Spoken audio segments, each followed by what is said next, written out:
Okay, hi. Nice to meet you, and thank you very much to Octopus for the invitation to the panel. I am Wilmar Suarez, the Latin America analyst at EMBA, and I want to present to you today some of our work on electrification in emerging economies.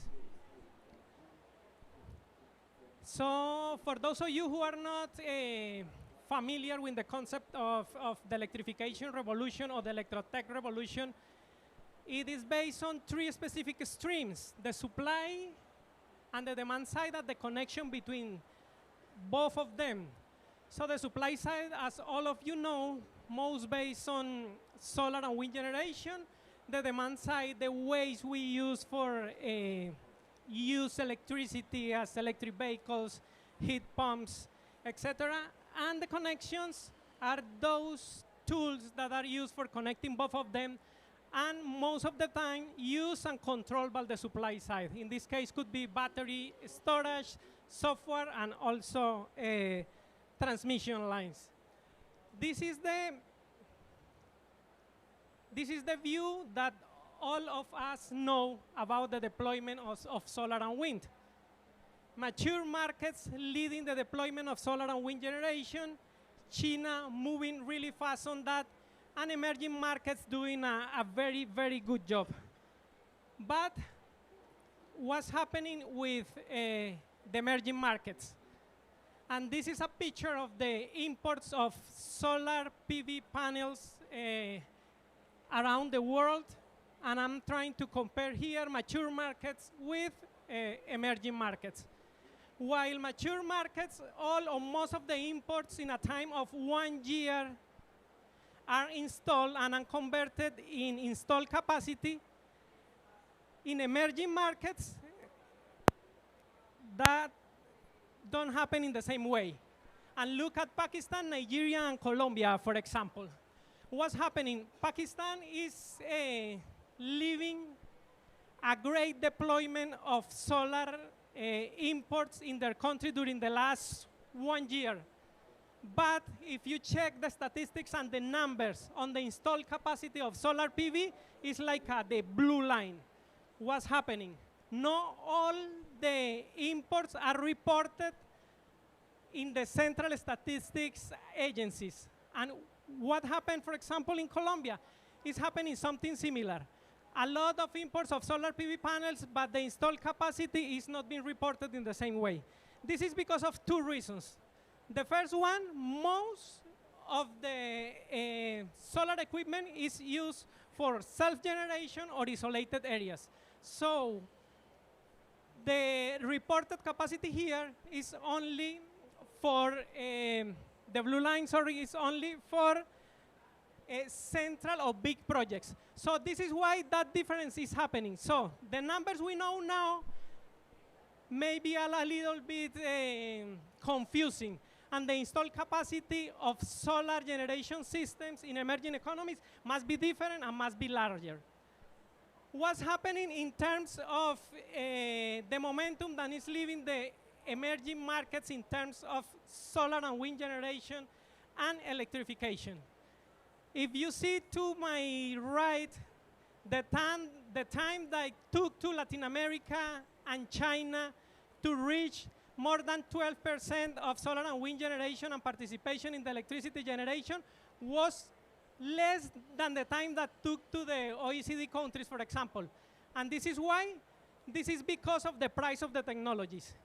Clearly, at the time that the OECD countries were starting to install solar PV systems and wind generation turbines, the technologies were very, very expensive. Now the time is being reduced because of the cost of the technology. And what's happening in the side of electrification is happening something similar. Look at China, for example. China is electrifying very fast its economy.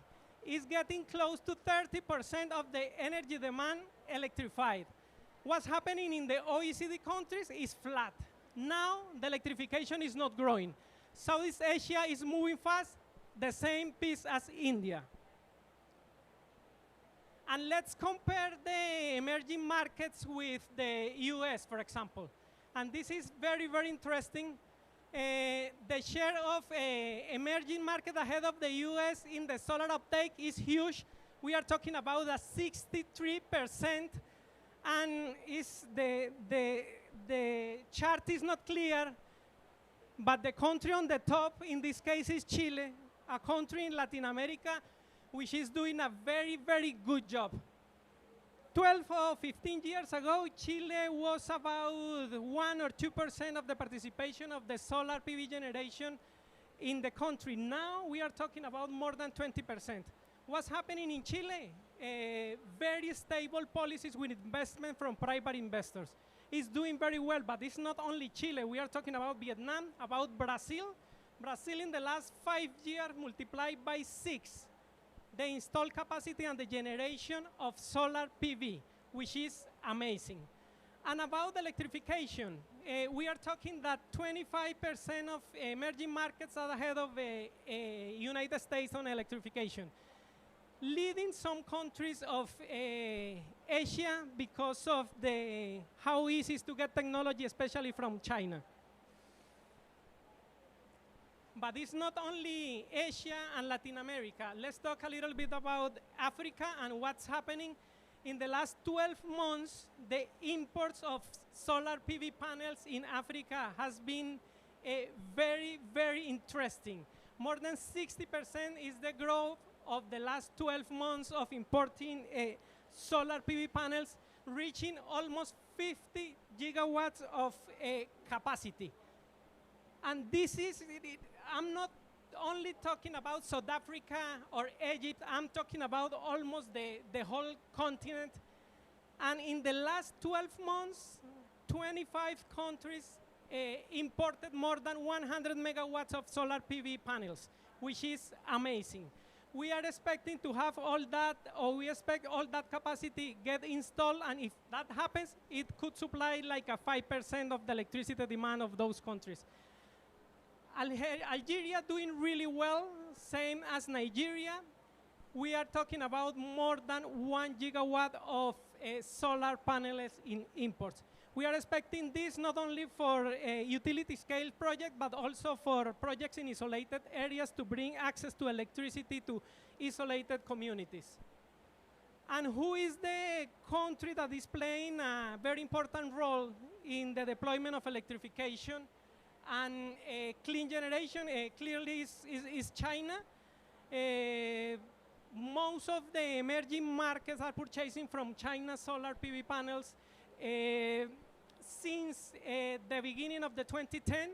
Batteries, you cannot see there, but the blue line is the OECD, is the main purchaser of batteries from China, and electric vehicles, the emerging markets are leading the purchasing from China. What is expected from the emerging markets? To increase the amount of batteries in order to take advantage of the capacity for generating power from clean sources.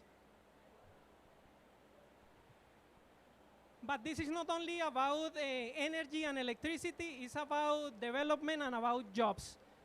And as you can see here, not only the advanced economies and China are taking advantage of these new technologies, we are expecting that emerging markets before 2030, the clean electricity create more jobs than the fossil industry. And the GDP is gonna take advantage of that increase in the clean electricity generation and electrification. And why? Because most of the population and most of the emerging markets are located into the Sun Belt, and they can take advantage of this fuel to generate power. And what's the advantage of this? Experiencing low electricity prices. We did this analysis with the price of electricity in the residential sector in different countries, and we just realized that in the way you increase electrification and increase the amount of electricity coming from clean sources, the price of electricity is getting lower and lower, which is direct benefit not only for the whole country, but also for communities. And it seems that's the last one. Thank you very much, and thanks for your attention.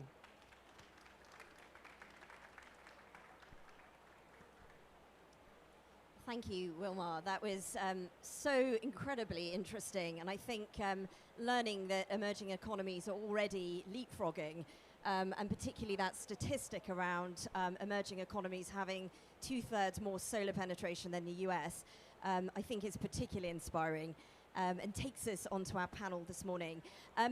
First and foremost, just to explain, we've had an issue with one panelist this morning who hasn't joined us. So I am no longer going to be the moderator, but join the panel myself. But I am delighted that we have an excellent moderator called Yusuf Khan, who has joined us from the Wall Street Journal. He reports on markets all over the world, looking into sustainability and technology. So welcome, Yusuf.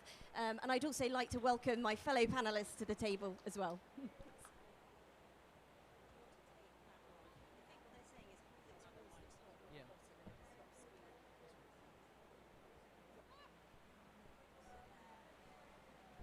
Cool. Can everyone hear me? Awesome. Just wait for our final panelist to join the stage. Thank you, Sir Yusuf, for that welcome. So yeah, I cover sustainability for the Wall Street Journal, and we've got a really exciting panel with some really exciting guests, all about tackling innovation, bringing renewables to emerging markets, and also exploring the challenges that we're facing in this. So I'm going to ask, Zoisa, you've introduced yourself already, so I'm going to ask the rest of the panel if they can introduce themselves for and sort of give a quick primer on what you do and the work that you've been doing.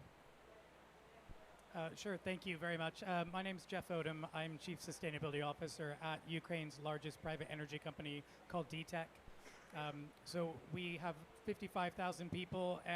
We run thermal coal power generation in Ukraine, but are also undertaking a very accelerated transition to renewable energy. This is driven not just on a green transition, but on an energy security basis. So one of the things that I'll be talking and sharing a little bit more today is that the green transition is about national security. And I think there's a lot of lessons that Europe and other countries can learn from what we are currently going through on the front line in Ukraine.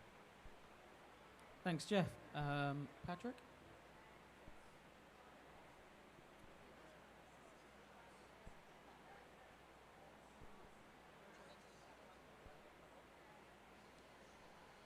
Hello.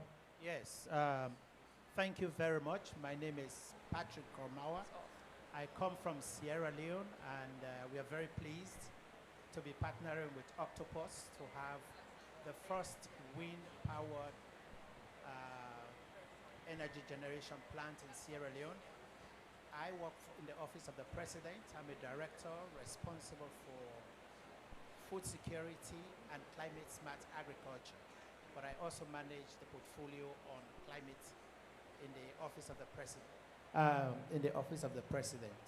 So I'm very pleased to be here to share our experiences in Sierra Leone. Hello. Hi, good afternoon. I am the Global Energy Alliance for People and Planet. We're an international nonprofit founded by philanthropic capital that supports countries globally. Thanks. Isabel, we're going to stick with you for the first question here. From your experience at GIAP, could you talk us through the role of public-private philanthropic partnerships, that's a mouthful, in expanding renewable energy access in emerging economies? Sure, it is a mouthful. So I think, the emerging markets, as you say, the success cases that were shared before, like Chile, it takes a lot of coordination. It takes a lot of changing of the regulation. It takes a lot of early testing. And I think this is where philanthropic capital, such as, GIAP, can play a role in providing that catalytic capital that is concessionary, that can bring together actors that need this type of support. So for instance, bringing together regulators, private sector companies with philanthropic capital to figure out what are the regulations needed, what are the pilots, what are the testing that is needed for these new technologies to support the governments in these emerging economies to leapfrog and to actually do these investments. I think emerging economies have done an excellent job in grid extension, But when you talk about actually bringing renewables and different types of technologies, that takes adjustments. And I think in the need of those adjustments, there's two things. Need for coordination of different actors that usually don't work together, and need for capital to finance that coordination and those gaps. And I think this is where philanthropic capital can be extremely useful in facilitating those connections, in risking the capital early on to finance pilots. So I think we see ourselves as a platform that can facilitate coordination globally for building the grids of the future and bringing energy resilience. Speaking of building grids of the future, Zoisa, I wanted to come to you next. Octopus is one of the most innovative companies in the UK. It's doing all sorts around the world. But I wanted to ask you, I guess, more about emerging markets, especially Africa and Sierra Leone. What are the most challenging parts in bringing this sort of innovation that you've brought in other markets to these places, and what opportunities do you see? Thank you, Yusuf. Yes, we've begun as Octopus now to look at parts of the model and which bits will work in emerging markets. I think there is so much narrative around the challenges. So I'm always an eternal optimist, and in every challenge I see an opportunity. So I think if we're looking at things like how do you build new systems, very often if you look at the emerged markets right now, it's very, very difficult to build. It takes you 8 years to build a wind farm or a solar farm. But actually, you can be hugely inspired by an emerging market, for instance, like Kenya, which in 8 years has electrified from 13% of its population all the way up to 70%. So there are these enormous opportunities that emerging markets represent. You look around the world, and actually to grow portfolios or make investments into renewables is very difficult everywhere. You see that kind of growth predictions have gone up this year, they've gone down this year. I think it's actually had an impact where 25% of funding that would flow to Africa is down. But actually, the opportunity that these markets represent, given that growth is difficult everywhere, are hugely important for anything you might put in a portfolio. So if you're making investments in Europe, you should also be looking to the African continent. I think another challenge that we see is actually human bias. And I think this is one of the biggest things where actually if you're looking at project fundamentals between Europe and Africa, there's a 2% risk premium added onto projects because of the way that humans will perceive risk, which is absolutely astonishing. I think I take huge optimism from the advent of things like AI, where actually into the future, hopefully we don't need humans looking at risk premia, and they actually can be looked at side-by-side projects in terms of what they represent. We have been working in a new emerging market, Sierra Leone, in the last year to build its first wind farm. And even with that, we've had to take a mindset shift. So think about how do we do this innovatively? How do we do this where we're not adding cost to a model, but we're going to be creating the cheapest electrons coming out of the wind farm? And it's even started with saying, rather than sit in a boardroom, pay £2 million for a feasibility study where everybody tells you how risky it is, you could actually use that money to create a small distributed wind farm, which will act in real time, collecting real data, which will give us the ability to hopefully identify a model that we grow and scale. So I think it's challenging, emerging markets, and I think that question always comes up on these panels, but it's challenging everywhere, and there are huge opportunities, I think, from what we saw from Vilmar just recently, but many, many examples across the continent that we can take inspiration from. Thank you. So speaking of challenges, Jeff, I wanted to come to you next. DTEC's done some really interesting work and really exciting work in Ukraine, especially through the last few years and through conflict. And so what I wanted to ask you really is how has conflict and building renewables helped you shape your understanding of what resilience means in practice, and how might those lessons apply not just in Ukraine but beyond? Thanks. I guess just to give some context, as many of you will know, the energy infrastructure in Ukraine is a major target. To give examples of that directly from DTEC's perspective, by the middle of 2024, we had lost 90% of our thermal capacity. We were able to repair over half of that by last winter. We continue to repair, even on a thermal basis. We are driven by the need to keep the lights on, to enable the country to continue to thrive, to continue to fight. Just last month, our assets alone faced 465 drones and over 30 missile attacks itself. So a key message in terms of what do we do in that is that, well, we will continue to rebuild those assets, but we also need to think about the medium and the long term. And in our experience, renewables and distributed energy is harder to hit and it's faster to fix. So one missile can take out about 300 megawatt capacity at a coal thermal station. You would need the equivalent of around 40 missiles to do the same amount of capacity damage at a wind farm. So already what we see is that we're not only driven by the need to deliver the green transition, but we're here to deliver a more secure energy system for the country. And I think when you ask what are the lessons to learn from Ukraine, it is a few. It is, number one, we can build amongst a war. So currently we are building phase 2 of our Tileguska wind farm. That is the largest in Ukraine. It will take it up to 500 megawatts. And we're building that 100 kilometers away from the front line. We're also trying to bring on board our 650 megawatt project in Poltava. And we are relying on international partners for that, both to underwrite the risk, to support the investment, but also to bring in the materials. I think the second message is, let's learn as an international community, and particularly a European community where the threat of war exists on the doorstep, is that we need to invest in the energy systems as a national security priority, not only on a green transition. The green transition and national security are directly linked. And so I think our encouraging message to European governments is, think about when you're investing in defense, it's not only bullets and tanks, it's also distributed energy systems, it's renewable generation. Thanks, Jeff. I appreciate that. Patrick, I wanted to come to you next.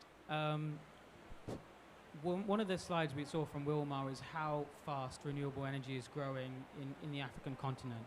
From your experience, both in Sierra Leone and the wider African continent, could you talk us through sort of what innovations are really taking place and why are we seeing that sort of scale up for African economies and how they're tackling the energy transition? Yeah, thank you very much. I think the presentation we saw here showed exactly what is happening in the continent.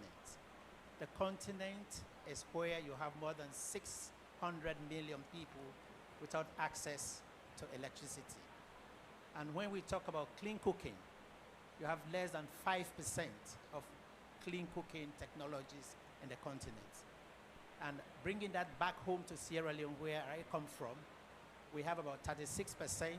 Only 36% of households have access to electricity, and 1% have access to clean cooking. So that is the context you have in Africa when it comes to renewable energy and technologies. So I see Africa, or emerging economies, as a laboratory for the fast-growing rollout of renewable energy technologies. And this is happening because of 3 reasons. 1, you have smart policies that are being implemented in the countries. In our case in Sierra Leone, our president recognized the relevance of climate action, renewable energy, and food security. So he set up the organization where I work from, which is the Presidential Initiative on Climate Change, Renewable Energy, and Food Security, so that that nexus is achieved. The second aspect is that appropriate technologies. It's not just the giving solar energy, but battery storage. I think that's one of the game changers that we are seeing in our countries and in other African countries. so that communities can have 24 hours access to electricity. Number 3 is the private sector. I mean, we are putting in place policies and strategies that encourages the private sector to thrive. And with me, I brought 2 documents which I would like to show. We just had our compact M300 endorsed by the World Bank and other development financing institutions. There is a 2.2 billion worth investments. So we invite private sector that are interested to look at this document because we have created the environment for you to invest. When it comes to the national clean cooking that I spoke about, we want to leapfrog from 5% to 25%, and we have a strategy for that. Another one is in the area of the transition, which again this topic is all talking about. We've developed what we call the energy transition and green growth strategy plan. Of course, our colleagues here, we are instrumental in developing this. So in short, Africa or emerging economies should be seen as a laboratory and should be seen as a market. And most of these countries are putting in strategies, policies, that the graphs that you saw here are the ones that depicts why those growths are happening in the countries. Thank you. Thanks, Patrick. Conscious we wanted to ask a couple of questions at the end, but first I'm going to come to Isabel. Different contexts bring different challenges. We've seen Ukraine, we've seen the African continent, you work on Latin America. What practical lessons have you learned from your work in all of these sort of different contexts? Yes, so we are proud supporters of the work that's going on in Africa, obviously. Me from the region, so there's 2 things that are critical. I think one, to make sure that once we leapfrog and once we support emerging economies in the adoption of renewables, we're making sure that those renewables are not leaving the most vulnerable behind. So we're working here, for example, with the government of Brazil. We're partnering with them in their programs of Energies of the Amazon and Luz para Todos to make sure that those energy investments are also designed with the series of interventions that need to surround them around how to use that energy productively. So how to make sure that the electrification is used for the development of bioeconomy chains, for example, how to make sure that that energy is enough and is reliable enough so that you can actually use it to improve the productivity of acai, fisheries, Brazilian nuts, so that actually energy translates into prosperity. Because that's not an automatic link. You might assume that getting energy, obviously it's going to improve your quality of life, but the magic happens when you use that energy in a way where that energy generates more income. And that needs other actors. And I think that's where sort of organizations, philanthropic organizations, doesn't have to be us, can play a key role. The other one is we've been working in Haiti, so equally complex context. We are working with the government in testing a new technology of mesh grids, which is more resilient, can be more modular, easier to transport, maintain, and install than mini grids, and much more powerful than standalone systems, and requires far less subsidies than mini grids. And so we are working with the government to support them in testing mesh grids so that the DFIs that usually finance only mini grids can open up their eligibility investments for new types of technology. So this is where we take the earlier risk, we demonstrate that it works, and someone else can pick it from there and scale it up. But I think it was crucial what we were mentioning about de-risking and what is a real risk and what is a perceived risk.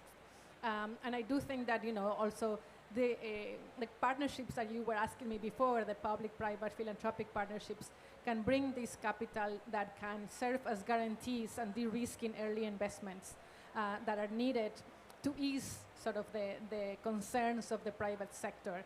And we've proven that to be very, very useful and not necessarily the trigger. I mean, it's necessarily proven to be that it's just a mechanism there for peace of mind more than actually getting activated and used, because as you say, the risks are lower.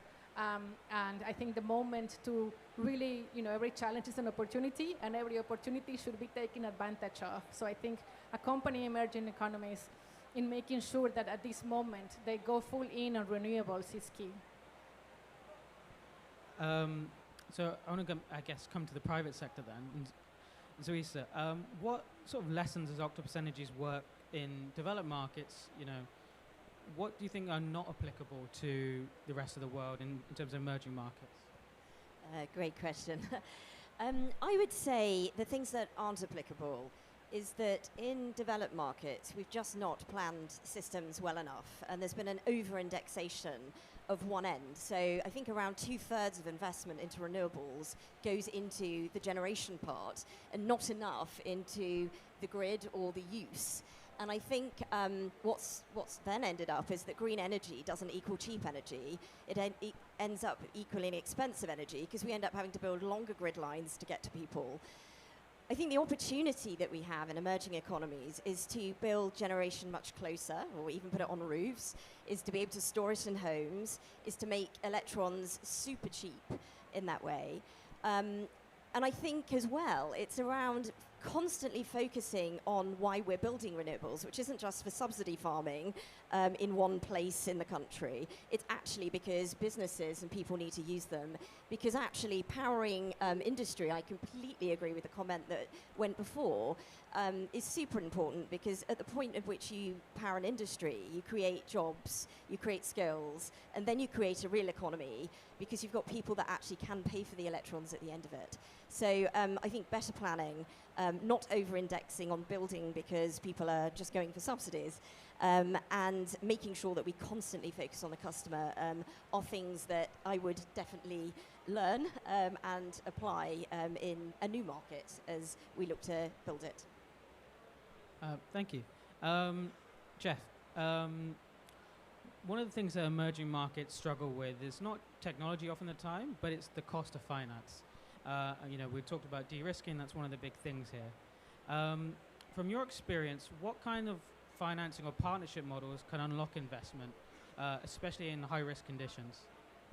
Yeah, thanks. And I'll highlight two, and it actually caters to two different types of renewable projects. So I think the first is large infrastructure projects, particularly in a country like Ukraine with very unique risks facing the conflict, is it needs an involvement from either governments or IFIs to underwrite the risk and provide a guarantee. And I think that's where what we saw through partnership with the Danish government, their export credit agency provided the underwriting guarantee for the Tileguska wind farm, and then working with Danish banks and Vestas for building that. And so I think the call there is, depending on the risk that exists, these projects will really require the support from governments or from IFIs. I think the second project is about distributed energy. And in Ukraine, the challenge, as you rightly highlighted, is the access to finance. So right now, small and medium enterprises in Ukraine face volatility of supply because of the strikes. They also pay an incredibly high amount on their energy prices. And so there is a huge demand for on-site solar and local battery storage, and those solutions exist. It's a question of how can they actually afford buying that kit and putting it onto their sites. And to be able to tackle that challenge, this is where we've done a partnership with Octopus Energy to introduce RISE, that's Resilient Independent Solar Energy. It's an investment mechanism that is designed to provide up to 100 million euros in capital to be able to be available for local and medium enterprises in Ukraine, to be able to bring that cost of capital from around 20 to 25% lending rates at the moment down below 5%.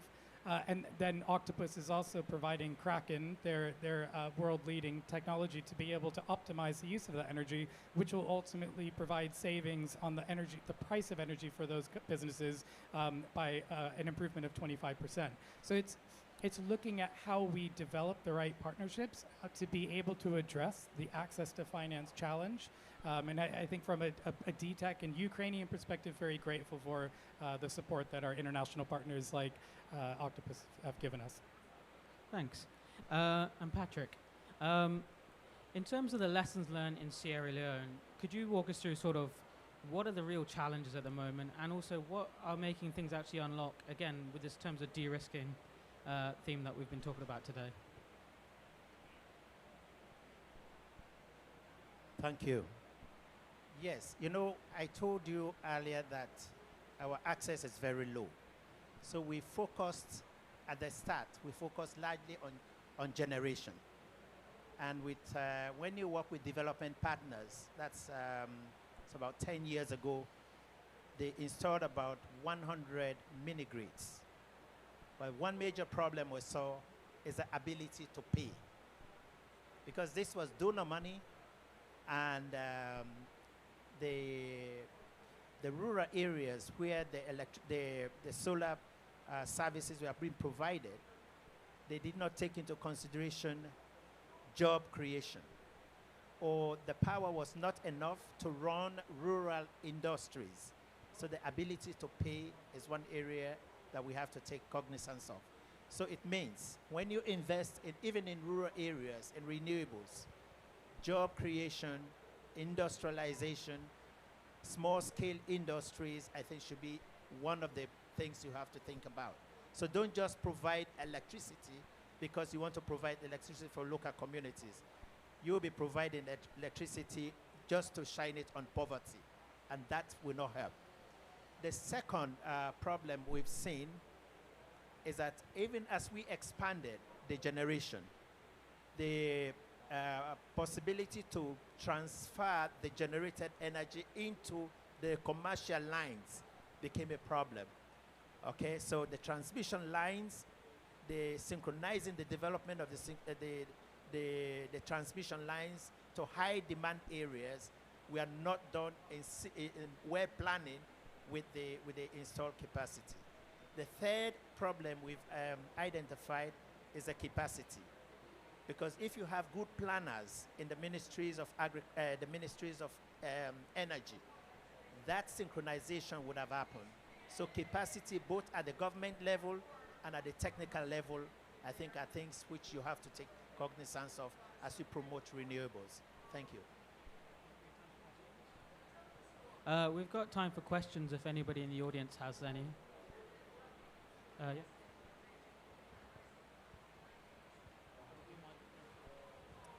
Thank you very much, and this has been quite an interesting panel. My question is to any one of you, actually, on the question of the idea of connecting the energy needs in Africa from, I'll say, a helicopter view. So you will be familiar with what just happened about 2 weeks ago at the UN IMO, where the net zero framework has been delayed for 12 months. Now, my work focuses on Africa, and I just wondered, with all the fantastic things that I've heard today, how do we structure the energy needs of Africa, considering the fact that there's also maritime, so it's not just domestic needs, there's industrial needs, there's trading needs, and all of them are connected to energy. I mean, we have an energy trilemma: energy access, energy reliability, etc. So maybe to you, sir, if we were going to structure how to fix the energy problem as a whole, because that's the problem we have in Africa, what would you suggest that we do to also incorporate and elevate maritime into the whole mix? And to Octopus, so currently we're trying to work with MDBs to see how we can fix the maritime problem, because the problem with Africa is there isn't a good story being told about the fact that yes, there are risks, and food security is included, or food insecurity, but there are also opportunities, because I heard you say that. So as an organization doing this wonderful thing, how do we incorporate, and I'll be specific, ports electrification, ports efficiency into what you're doing, so that we're looking at the broader picture of energy beyond just domestic? Thank you. Okay. You want me to answer? Okay, I think that's a great question, and thank you very much for asking it. The problem of addressing the energy needs of Africa has been done in piecemeal. You know, it's not only piecemeal, but of course the scale has been so minuscule that it really doesn't touch both the social and the economic needs of the continent. For us in Sierra Leone, we've tried to address that in this document.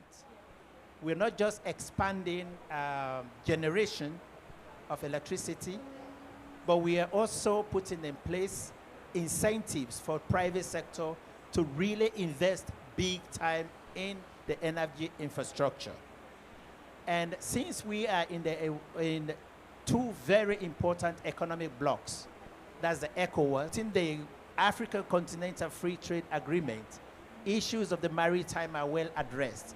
Issues of trade between borders, not only in commodities, but also in services like the energy. So it's addressing energy on scale.